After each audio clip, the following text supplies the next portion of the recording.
part of our Texas educational knowledge and skills, they call it the TEKS, are that students in the production classes, so in our higher level advanced like acting and tech theater classes, have to watch, not watch, but they're supposed to go and see a play live at a theater.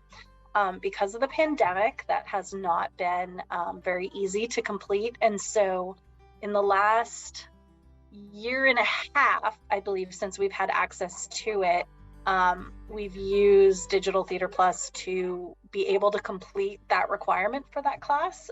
So we will show them a play or have them watch a play on their own, and then they write about it.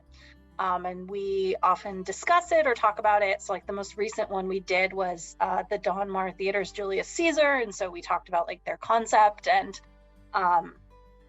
they watched it and wrote their play reviews on it. The most valuable thing has definitely been like the full productions of plays. I know there's a lot of like interviews and things like that, which I find really interesting and love watching like as a teacher, and can help me like prepare to talk to the kids about different things. So another example, we're starting projections in the tech theater class, and so I watched the like key points projection video because I want to show them that.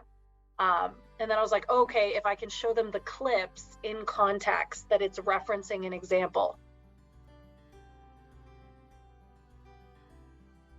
I definitely think the best thing about it is being able to, this is going to sound really cheesy, but being able to watch these really great productions at our school with our students, and being able to share that with them. Like I was like, oh, awesome, like Don Mar, let's do this. Or, you know, like there's a lot of like, watch 42nd Street, right? Like these really big shows that you hear about, but like that our students haven't necessarily seen. So yeah.